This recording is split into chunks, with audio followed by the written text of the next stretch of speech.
Doctor, buenas tardes. Buenas, Alma.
Bien, buenas tardes, chicos y chicas. Continuaremos entonces con el avance de esta materia. Hoy día vamos a ver sobre lo que son las drogas que se usan en anestesia. Ya no vamos a profundizar mucho en la parte farmacéutica porque muchas de ellas le hemos visto ya cuando vimos farmacología. Directamente vamos a ver para qué sirven y alguna característica especial que ustedes necesiten saber en instrumentación. ¿Ya? Tienen que saberse las drogas, ya que estas drogas son las que ustedes van a manejar dentro de quirófano y tienen que mantenerlas siempre en inventario en el carrito de anestesia, ¿ya? Eso significa que ustedes tienen que tener estas drogas, ¿ya? Si bien el anestesista va a hacer receta, pero realmente las recetas se suelen dar después de la cirugía, ¿ya? Dependiendo de lo que se va gastando, y ustedes tienen que llevar control de estas drogas, ¿ya? Deben saber para qué se usa, porque incluso en el carrito de anestesia se van ordenando dependiendo de su uso. Bien, entonces, primero estarían los hipnóticos. Si se acuerdan, lo que ayer les mencionaba, los hipnóticos son los que producen sueño, ¿ya? Uno de los más usados es el tiopental sódico. La característica del tiopental es que tiene una acción bien rápida. Fíjense, a los 15 segundos hace que el paciente quede dormido, pero dura muy poco, dura de 5 a 15 minutos. Eso significa que si yo coloco tiopental, a los 5 a 15 minutos el paciente va a estar despertando. ¿Qué utilidad tiene la anestesia? Se usa como inductor. Eso significa, no voy a usarlo para mantener la anestesia. ¿Acuerdan? Ayer habíamos hablado que la anestesia se dividía en lo que es la inducción y luego el mantenimiento, ¿ya? Y luego estaría la inmersión, ¿ya? Entonces, en la inducción, usan esta droga, el tiopental, para que el paciente duerma y luego ya lo continúan con otros anestésicos, otros hipnóticos. O sea, se usa para la primera etapa, para la inducción. Ya, el propofol ya tiene un inicio de acción, como ven, un poquito más largo, pero igual es rápido, estamos hablando segundos, y puede durar de 5 a 10 minutos. También están viendo, es de acción corta. ¿Ya? Y este sí se puede usar tanto como inducción como en mantenimiento. ¿Ya? Se puede usar inducción en una sola dosis y en caso de que sea de mantenimiento, se usa a goteo en el suero, de tal manera que va entrando y va manteniendo una dosis en la sangre, de tal manera que el paciente puede mantenerse bajo el efecto de esa droga. Eso no se puede hacer con el tiopental porque sus efectos adversos son más intensos cuando se usa más de una dosis. ¿Ya? Lo que sí hay que tener en cuenta de esta droga es que debe mantenerse refrigerada. Significa, en quirófano siempre hay un refrigerador para algunos medicamentos, ¿ya? Y eso tiene que estar bajo refrigeración. No puede estar al aire libre, ya que se daña con la temperatura del medio ambiente. Luego estaría el diazepam, que lo vamos a usar no solamente como inductor, como los dos anteriores, porque este también lo podemos usar como inductor, y también podemos usar a goteo para mantenimiento. Pero este lo usamos más que todo como premedicación. En pacientes se les coloca en dosis que no produzcan sueño y se les va a colocar 1 hora antes de la cirugía. Eso es para que el paciente no esté ansioso ni nervioso antes de la cirugía. ¿Ya? Eso es lo que sería como premedicación. No estaríamos usando como anestésico ni como inductor, sino simplemente para mantenerlo tranquilo al momento de que nos toque anestesiarlo y todo lo demás. Y sí, también podemos usarlo para inductor y para mantenimiento. Como ven, su duración es un poquito más larga, puede ir de 15 minutos a 1 hora. ¿Ya? Bien, esta de acá, cuando se la mezcla, puede precipitarse. Y esto hay que tenerlo en cuenta. Por lo tanto, no es bueno hacer mezclas con otras drogas. Se debe usar puro o en todo caso diluido en solución fisiológica, pero no mezclar con drogas, ¿ya? Bueno, como ven, es muy dolorosa al colocarlo en vena. Realmente la zona donde se entra la droga genera dolor. Y eso es bueno avisar al paciente. Luego tendríamos el midazolam, que es uno que se usa bastante, más que el diazepam, por un interesante efecto adverso, que es el efecto amnésico. Ya, teniendo en cuenta que el procedimiento quirúrgico puede generar trauma en los pacientes, y me refiero al aspecto psicológico, ya puede generar miedo, terror, incluso en algunos pacientes, ya, entonces es bueno que el paciente no recuerde lo que pasó antesito de la cirugía. Entonces, por eso se puede usar el midazolam, que es la misma familia, ¿se acuerdan? Que el diazepam. Igual que el diazepam podemos usarlo también de la misma manera como inductor, como premedicación o mantenimiento, ¿ya? Pero la ventaja de que tiene ese efecto amnésico y además es de mayor duración. Entonces puede usar procedimientos quirúrgicos un poco más largos. En cambio, el diazepam solamente va a proteger por 1 hora. ¿Ya? Eso entonces depende mucho del procedimiento quirúrgico, lo que va a escoger el anestesista, si usará midazolam o diazepam. Me gustaría... Doctor, pero estos medicamentos se usan de acuerdo al tipo de cirugía que se va a hacer, ¿no es cierto? Sí, base a eso. Ya, Sí, a ver, ¿qué ibas a decir, Juan? gracias. ¿Ibas a decir algo más? Bueno, Cortado me sale, entrecortado, doctor. ya. Pero me escuchaste, sí. Sí, sí. Doctor, Ya. Dime, Armando. doctor, esta, la anestesia para ¿cómo se llama? La medida es lo mismo para niños menores o varían.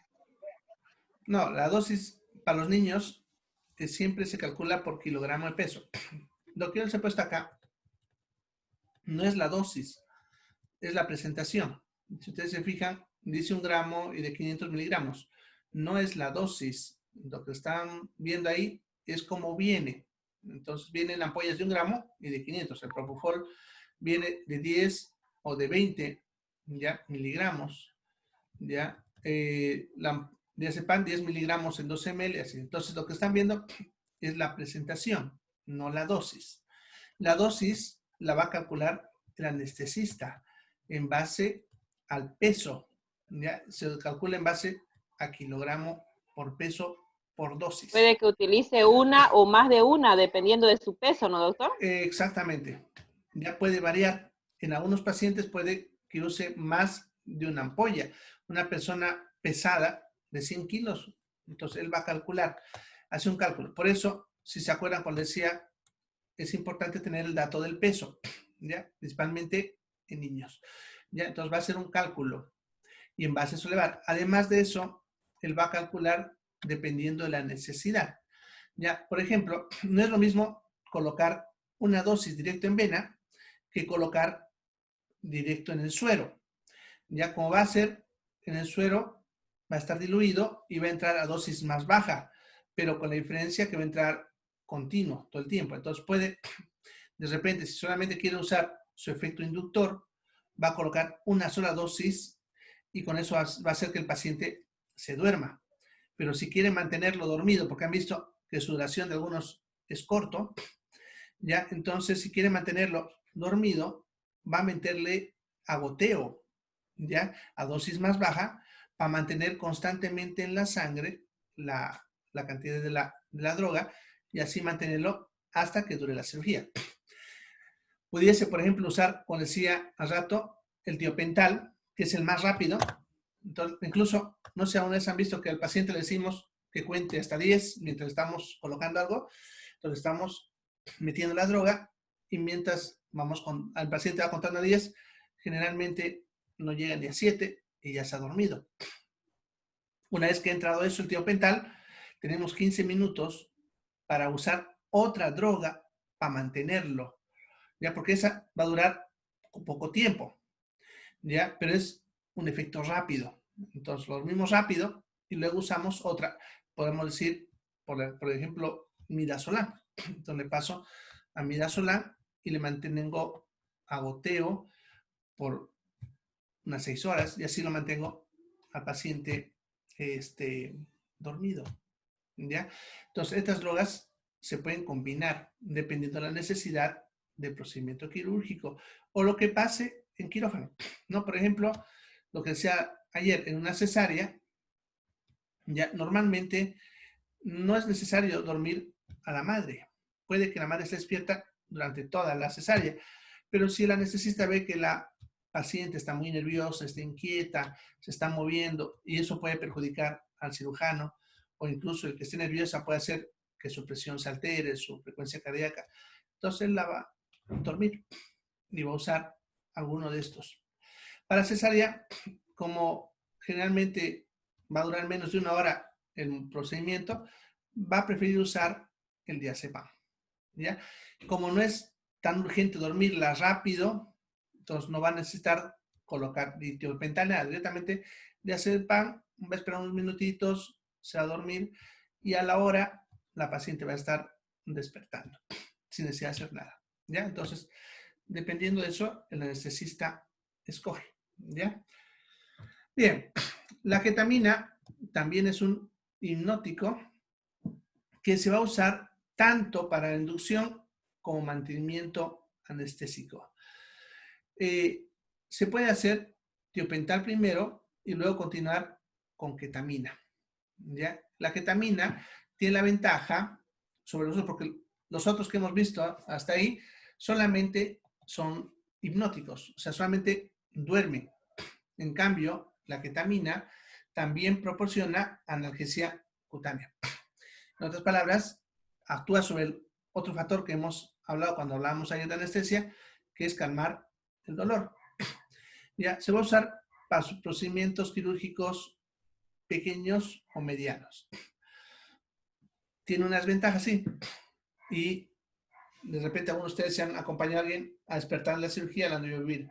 Produce alucinaciones.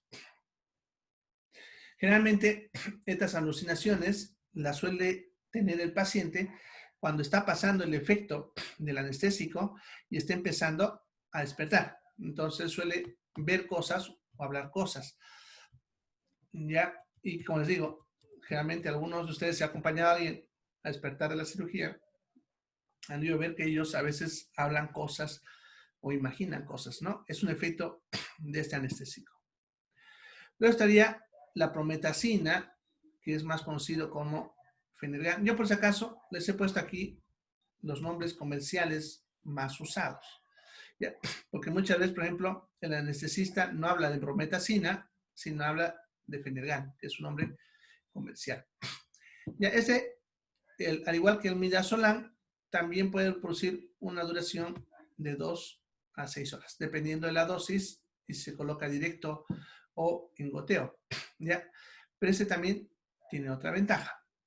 Es antihistamínico, que es antialérgico en pacientes que tienen reacciones alérgicas, y también es antiemético, que aquí, por si acaso me he equivocado, se lo corrigen, no es antiemético, es antiemético. Si ustedes se acuerdan, eso significa que bloquea los vómitos. Y en pacientes que tienen ese efecto en el procedimiento quirúrgico, podemos usar prometacina y al mismo tiempo estaríamos dándole un efecto sedante y estamos bloqueando también los vómitos. Ya, por ejemplo, en pacientes que tienen apendicitis, uno de los síntomas de la apendicitis son los vómitos. Y mientras vamos operando, el paciente pudiese vomitar.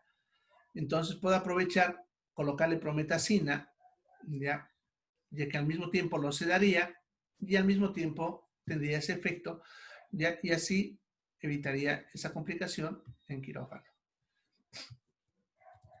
Bien, luego estarían los analgésicos narcóticos. Ya, estos serían solamente, sirven para calmar el dolor, pero al mismo tiempo tienen un pequeño efecto sedante. Producen sueño, no tanto como los otros que hemos visto ahorita, que son hipnóticos. Estos son más su efecto analgésico, pero tienen también un efecto sedante, lo cual puede hacer que combinemos. Ya, por ejemplo, la prometacina que vamos a ver ahorita, podemos combinarlo con el fentanil. Así los dos se potencian su efecto sedante, haciendo que el paciente duerma bien y al mismo tiempo está sin dolor. ¿Ya? O sea, podemos sedarlo y al mismo tiempo calmarle el dolor. ¿Ya? Uno de sus principales problemas es que fácilmente hace que el paciente entre en depresión ventilatoria o pararrespiratoria. Por lo tanto, cuando se usan estas drogas, ya siempre se tiene que tener a mano todo el equipo para poder intubar, ya que cuando usamos analgésicos narcóticos, puede que el paciente deje de ventilar y necesitamos en ese momento hacer una intubación para mantener la respiración asistida. ¿Ya? Entonces, no se olviden, si el anestesista va a pedir fentanil, que es el que más se usa, ¿ya? Entonces, ustedes tienen que tener a mano todo su equipo para intubar. Tienen que verificar que estén los tubos endotraqueales, ¿ya? Que esté las jeringas que se necesitan, los relajantes musculares, o sea, todo lo que se usa para intubar, que esté listo, porque puede que el anestesista les pida todo eso, ¿ya? Por eso aquí les enseño esos detallitos, ¿ya? Bien, también está el fentanilo, fentanil y la morfina, que si bien lo usamos, no lo usamos tanto como el fentanil, ¿ya? Por si acaso, todo este grupo de drogas que estamos viendo son drogas que son controladas, no son fáciles de comprar en la farmacia y solamente se compran a través de receta valorada que tiene que dar el anestesista, ¿ya? Eso significa que ustedes siempre tienen que estar verificando que tengan estas drogas en quirófano, porque si les falta, no van a poder decirle al paciente vaya y compre. No se puede, no es fácil, ¿ya? Entonces tengan eso en cuenta, ¿ya? Bien, luego estarían los anestésicos inhalatorios.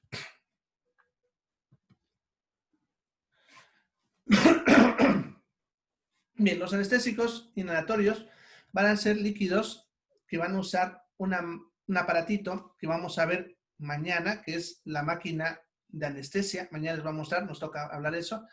Ya, la máquina de anestesia es la máquina que va vaporizando estos compuestos. Ya, estos compuestos son lo que el anestesista va a pedir por ml. ¿Ya? Entonces, el anestesista al familiar o al paciente le va a decir, compre 10 ml, 20 ml, y en la farmacia la van a vender así medido, no viene en frascos comerciales. ¿Ya? Bien, son fácilmente volátiles, así que es importante que esto, cuando les llegue a su mano, verifiquen que esté bien cerrado, porque ustedes lo dejan abierto o está mal cerrado, va a empezar a perderse el anestésico. ¿Ya? Bien, estos anestésicos lo que hacen es producir una pérdida gradual de la conciencia, haciendo que el paciente se vaya durmiendo. Va a producir cierto grado de analgesia, no completa, por lo que a veces es necesario combinar con otros, de los que hemos visto hace ratito, los analgésicos narcóticos, y también produce relajación muscular, por lo que muchas veces no se necesita combinar con relajantes musculares, que vamos a ver más adelante. ¿Ya? Bien, estos de acá se los coloca, como decía, en la máquina y la forma de administrar al paciente es a través de máscara o lo que es el tubo endotraqueal que se le colocó al paciente previamente. ¿Ya? Entre los más usados está justamente el alotano, que es el que más se usa en nuestro medio, pero también tenemos enflorano, isoflorano, que es, podemos decir, el segundo que se usa acá, desflorano y sevoflurane. ¿Ya? Todos estos se van a usar acá, pero los que más se usan, alotano y isoflurano. ¿Ya? Ahora, algo que tienen que tenerlo bien claro. ¿Ya? Si voy a usar este tipo de anestésicos, el sistema de ventilación del quirófano debe estar en buenas condiciones. ¿Ya? Porque si no, el gas que va saliendo, porque ten en cuenta que va a salir en la máscara al paciente, escapa un poco hacia el aire. Y si ese quirófano no está adecuadamente ventilado, pueden pasar dos cosas. Uno, que el personal se empiece a dormir, ¿ya? Porque tengan en cuenta que son anestésicos. Y si no tiene una buena ventilación ese quirófano, ustedes también van a terminar anestesiados. Y lo segundo es que son inflamables y pueden generar explosiones. Entonces, si por ejemplo su aire acondicionado que usan para ventilar se arruinó, ¿pueden usar este tipo de anestésicos? No. Ya, eso tenganlo en cuenta. Esto solamente se usa si yo tengo un sistema de ventilación funcionando al 100% en quirófano. Si me está fallando, porque pasa eso, a mí me ha pasado varias veces y pasa en los hospitales, ya a veces se arruinan o algo así y tenemos que ir operando, entonces no podemos usar este tipo de anestésico. Luego estarían los relajantes musculares. ¿Ya? Estos relajantes musculares lo que van a hacer es bloquear la señal del nervio al músculo para que así la contracción del músculo que ocurre todo el tiempo, ¿se acuerdan cuando hablamos de fisiología? Lo que es el tono muscular desaparezca. Eso se usa para lo siguiente. Se usa primero para dejar que podamos intubar. Sucede que un paciente que está consciente y que sus músculos funcionan adecuadamente, no vamos a poder intubarlo. Ya hay que primero dormirlo y segundo, hay que relajar la musculatura para que el tubo pueda entrar y para que podamos ventilar adecuadamente. Entonces, si se va a intubar, debemos usar relajantes musculares. ¿Ya? Lo primero para lo que se usa. Luego, se va a usar para relajar los músculos abdominales en los procedimientos quirúrgicos del abdomen. Si los músculos en el abdomen se están contrayendo todo el tiempo, el momento que el cirujano abra el abdomen, la presión va a hacer que los intestinos empiecen a salir hacia afuera y no va a dejar operar. El cirujano va a estar peleando con los intestinos que se quieren salir, ¿no? Entonces, para evitar esto, hay que relajar los músculos del abdomen y para eso vamos a usar los relajantes musculares en cirugía de abdomen, por lo tanto. ¿Ya? Y la tercera indicación es cuando el paciente, después de la cirugía, vamos a mantenerlo bajo ventilación mecánica, ¿ya? O sea, está conectado al respirador. Eso es para que él no pelee con la máquina, ¿ya? Entonces, en esas tres situaciones usaríamos los relajantes. Entonces, el cirujano le dice, vamos a operar vesícula, una colestectomía. Entonces, ustedes que tienen que verificar que tengan a mano los relajantes musculares, porque seguro el anestesista los va a usar. Bien, en estos, ¿cuáles tenemos? La succinilcolina, que es uno de los más usados, principalmente para intubación. ¿Por qué? Porque su efecto es corto. Ya, como pueden ver, la succinilcolina inicia rápido, de 30 a 60 segundos, cosa que los otros tardan un poquito más, pero su acción es muy corta, ya de 4 a 6 minutos. Eso significa que lo puedo usar para un procedimiento rápido y luego puedo darle otro para mantenerlo. ¿Ya? El bromuro de pancuronio, miren, su acción es de 40 a 65 minutos. Entonces puedo mantener más tiempo. Entonces, al paciente se puede empezar a relajarlo con succinilcolina y luego le podemos poner bromuro de pancuronio o los otros. ¿Ya? El bencuronio, como ven, dura 25 a 30 minutos. El bromuro de rocuronio dura de 30 minutos para arriba.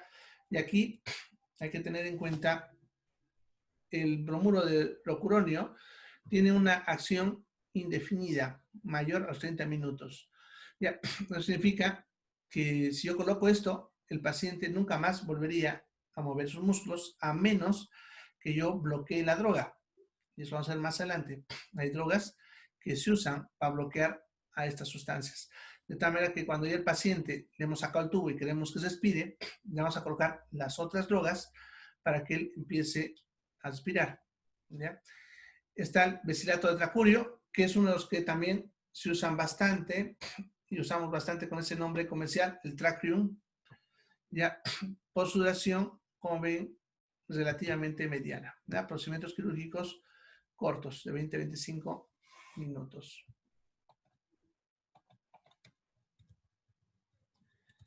Bien, luego tendríamos los vasopresores. Estos los vamos a usar para cuando el paciente, su presión arterial está bajando. En quirófano, la presión arterial puede bajar por muchas causas. Uno, porque puede que esté sangrando, ¿ya? Y el cirujano no haya podido contener la hemorragia. Dos, por reflejo. A veces el cirujano toca sin querer algunos lugares, por ejemplo, lo que son los ganglios celíacos en el abdomen, o en el cuello, el seno carotidio, o los ojos. Cuando se tocan estas partes, eso genera que la frecuencia cardíaca baje y la presión baje. ¿Ya? Entonces, en este tipo de pacientes podemos usar vasopresores, que son drogas que lo que hacen es hacer que la presión arterial suba, principalmente mejorando lo que es la presión. Pero también pudiese mejorar la frecuencia cardíaca si es que ha caído. Ya, entre ellos tenemos la efedrina, o también llamada pseudoefedrina, ¿ya? Bien, esta vamos a usar cuando el paciente tenga caídas de presión y bajadas de frecuencia cardíaca, ¿no? Cuando están las dos juntas.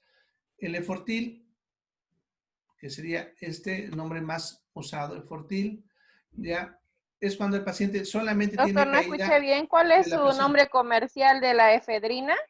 No tiene nombre comercial. ¿No tiene? Ya, sí.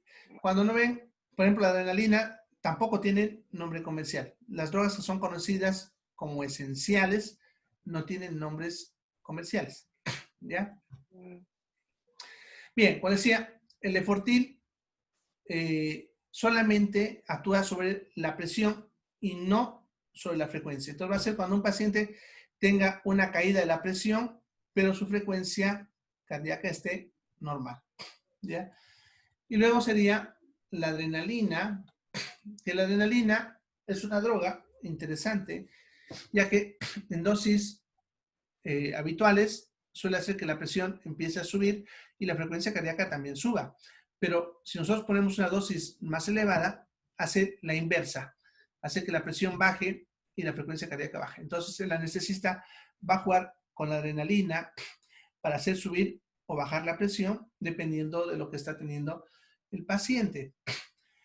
Pero también la adrenalina es una droga que nunca debe faltar en quirófano, ya que lo usamos para la reanimación cardiopulmonar. ¿Ya? La RCP, que aquí me fue una C, me comí una C, es solamente RCP, ya por si acaso, que es la reanimación cardiopulmonar que hacemos cuando el paciente entra en paro. Cuando el paciente entra en paro, además de usar el desfibrilador, vamos a usar adrenalina. Usamos realmente una adrenalina cada 15 minutos intercalado con el desfibrilador, ¿ya? Dependiendo de la necesidad. Ahora, también se usa, que eso no está acá, para pacientes que tengan, hasta acá, ¿no? Para reacciones alérgicas severas, en caso que haya hecho alguna alergia a alguna de las drogas que estemos usando. O si el paciente de repente es asmático, y empieza a hacernos una crisis en medio del procedimiento quirúrgico, porque también suele pasar. El paciente a veces es asmático y está todo bien, y en medio de la cirugía empieza luego a respirar de forma dificultad y es porque está entrando a veces en una crisis asmática. Y ahí nos va a servir la adrenalina. ¿Ya?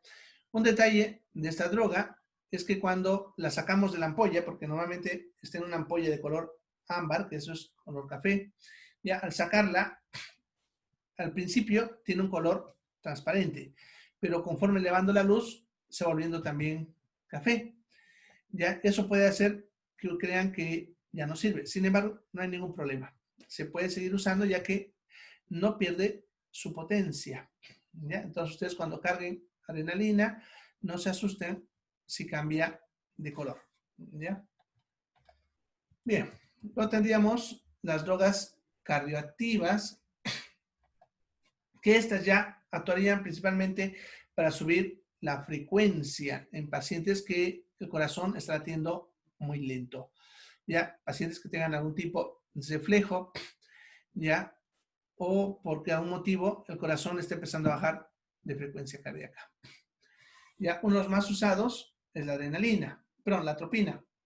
Y la atropina no solamente lo usamos para recuperar la frecuencia en pacientes que han entrado en bradicardia, sino también lo vamos a usar como preanestésico, lo que es la premedicación que les mencionaba hace rato, que es lo que hacemos antes de la anestesia, ya que la atropina, entre sus efectos adversos, tiene que secar las secreciones orales y de vías aéreas.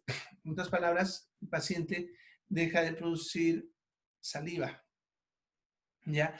Cuando el paciente está anestesiado, la saliva se vuelve un problema, ya que como el paciente ha perdido sus reflejos y no está consciente, si la saliva se empieza a acumular en la garganta, va a empezar a tener problemas para respirar o le puede generar vómitos.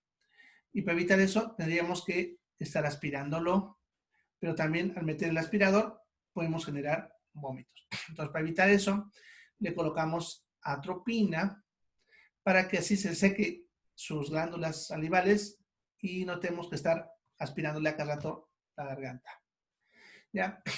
Cuando el paciente entra en paro, también usamos la atropina, principalmente si el paro cardíaco tiene que ver con que el paciente estuvo con bradicardia o entró en asistolia. Entonces, generalmente intercambiamos atropina con adrenalina, ¿no? Hacemos una dosis de atropina, otra adrenalina, otra atropina, otra adrenalina, así, hasta conseguir reanimar al paciente. ¿Ya? Bien, cuando se usa neostimina, que es una droga que usamos en la fase de recuperación, ¿ya? La neostimina suele hacer que la frecuencia cardíaca baje. Entonces podemos asociarlo con esta droga para que no ocurra ese efecto. Podemos darle atropina con neostimina. Eso vamos a dar cuando veamos la neostimina, que es para bloquear el efecto de los relajantes musculares. Bien, luego estaría la dopamina, que la vamos a usar cuando el paciente está entrando en shock. Ya cuando el paciente empieza su frecuencia cardíaca a subir y su presión empieza a bajar, y el paciente de repente ha dejado de hacer que llegue sangre al riñón y por lo tanto no está botando orina, que eso también controlamos en cirugías largas. En ese caso, le vamos a dar dopamina para que mejore la circulación en todo el cuerpo. La dopamina nunca se coloca directa, esta siempre va diluida en el suero. Bueno, luego tendríamos las drogas de reversión, que serían las drogas que se usan para cuando ya terminó la anestesia y queremos que el paciente empiece a despertar o pasen los efectos adversos de las drogas que usamos, ¿ya? La neostigmina, que es la que les mencionaba hace ratito cuando hablé de la atropina, la vamos a usar para contrarrestar a los relajantes. Entonces, pongámosle que al paciente le colocamos un relajante muscular, ¿ya? Y ya queremos que empiece a moverse porque ya pasó el efecto de la anestesia y el paciente está en la sala de recuperación. Entonces le vamos a poner neostigmina. Incluso a veces, porque uno de los efectos de los relajantes y de la anestesia es que a veces, a menos cuando se toca intestino, el intestino se paraliza y el paciente incluso no puede botar ni pedos, como decimos, ¿ya? Y le duele bastante. Entonces le vamos a colocar neostigmina para que esto estimule a que los músculos empiecen a recuperar y empiecen a moverse, ¿ya? Ahora, lo que sí hay que tener en cuenta que la neostigmina es lo que les decía hace rato, que baja la frecuencia cardíaca. Por lo tanto, se debe combinar con atropina.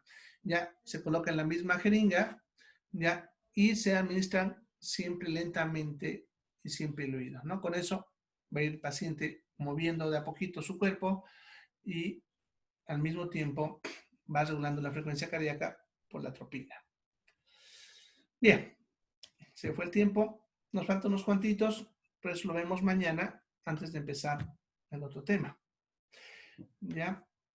Si hay alguna pregunta, me la escriben en el Classroom para que les responda mañana a primera hora. ¿Ya? No se olviden de que lo más interesa es que ustedes sepan las drogas que hay para cada cosa. Ya no tanto las dosis ni las ampollas, sino que sepan